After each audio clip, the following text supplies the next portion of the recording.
So Hidden Figures, which if you've seen the poster, it's a poster of three African-American women walking over a NASA sign with a rocket going up in the background, which seems to me to deliberately call to mind the poster for The Right Stuff. And the tagline is, "Meet the women you don't know behind the mission you do." The film is nominated for 3 Oscars: Best Motion Picture, Actress in Supporting Role for Octavia Spencer, and Best Writing Adapted Screenplay. So, as is clear from that, so it is basically a story that you don't know about a story that you do. And in the title itself, Hidden Figures, there is a pun. The figures being both the mathematical hidden figures and the figures of these women who've played this very, very important role. So, essentially, the story is in the 1960s, when the Americans are desperately racing to put men into space, and it's all a very, very complicated procedure. And it takes the input of mathematically minded people who at that point are referred to as computers, people who compute.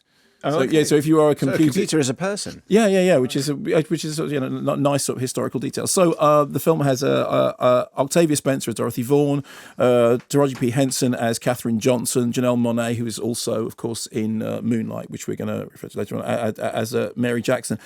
And basically, at the beginning of it, they are working in a segregated environment and are unable for their full talents to be used and appreciated by those around them, because they're coming up against both a gender bar and a race bar. But it very, very quickly turns out that they are really smart and really, able to bring something to bear on the mathematical problems that the guys attempting to put people into space are facing. And in the sequence which we're going to hear now in the clip, Katherine Johnson proves to Kevin Costner's chief of the Space Task Force just how smart she is. How did you know the Redstone couldn't support orbital flight? That's classified information. It's top secret. Well, it's no secret why the Redstone tests keep failing. The numbers don't lie. And you figured all that out with this. Half the data's redacted. Well, what's there tells a story if you read between the lines.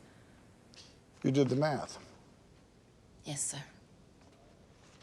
And how do you know about the Atlas rocket? That's not math. That data's not here, like you said. It's classified. I held it up to the light. You held it up to the light. Yes, sir.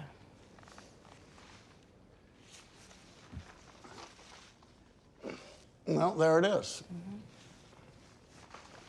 Atlas. What's your name? Catherine Goebel. Are you a spy, Catherine? Am I what? I said, are you a Russian spy? No, sir. I'm not Russian. She's not Russian, sir. I love that scene, not least because it's well written and it's nicely played, and also Kevin's beginning to sound like Jeff Bridges. Yeah, but not in a bad way. One of the things I like about Kevin Costner's performance in this is that there are some things that Kevin Costner does brilliantly, and one of them is wearing a white shirt with a crew cut in a certain period of American. He has a face that belongs in a certain period. When you think about films like JFK and all the rest of it, he does that stuff really well. What I like about the film is this. I didn't know anything about the story before I heard about the film. I know there's been a lot written about it recently, and of course one of the points the story is making is these are hidden stories. These are hidden figures. These are stories that need to be celebrated and need to be made more of. I know other people did, but so that's the first thing. The second thing is that it's a really enjoyable, welcoming, crowd-pleasing movie in the best possible sense.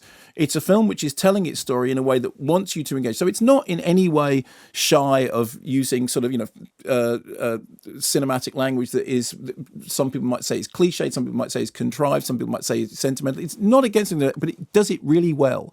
It knows exactly how to manipulate its audience's feelings to get them in exactly the right place for the right revelations. You know that there are things about it that are constructed. You know there are things about it that are probably taking liberties with the exact. You understand all that stuff is true. But what you also understand is that fundamentally there is a true story behind all this, and this is attempting to tell that true story in a way which is engaging and smart and understandable. I mean, any film that involves people drawing on, blackboards, there's always a moment in a mathematical when people start drawing, you look at it, you think, this is like I mean, this is honestly like a completely foreign language. I don't understand any of this stuff at all. And yet there's a way of doing that, of somebody solving a problem that you can represent cinematically in a way which is, even if you have no idea what it is that they're writing, you kind of understand that they are finding their way towards something. There's a lovely scene in which she's actually doing that specifically, whether there's a thing called the go, no-go point, and nobody can quite solve it. And she's figured out how to solve it, and she does it on the blackboard. And it works really well. And I think the thing that I really liked about it is there's no sort of side to the film at all. It's got a very, very clear narrative, very well written, performed with, really, really likable performances, done in a way that has just the right amount of, balancing the personal stories against the larger political. I mean, also some quite eye-opening, because this, I mean, I don't know about you, but I do find that whole idea of the race into space absolutely awe-inspiring. I mean, I mentioned the right stuff before. I think the idea of leaving the planet and going out is an astonishing thing, particularly back in the time when nobody had ever done it before. Imagine what that must have felt like. And what the film manages to do is to relocate that sense of wonderment, relocate that sense of astonishment and awe to the people who are, the hidden figures, who are figuring this stuff out. And you do get the sense that what's happening in these offices, which are segregated offices in which somebody has to go to the other side of the plant in order to get to a segregated toilet, that all this stuff is going on whilst these problems. I really enjoyed it. I was really charmed by it. I mean, yes, to some extent, it is it's not formally adventurous, but what it is a film that's using the grammar of mainstream cinema in a way that it completely understands and completely win you over. And you come out of it, and I don't say this lightly, you come out of it feeling inspired and uplifted with a huge sort of, it puts a spring in your step, because it's a very, very well told story.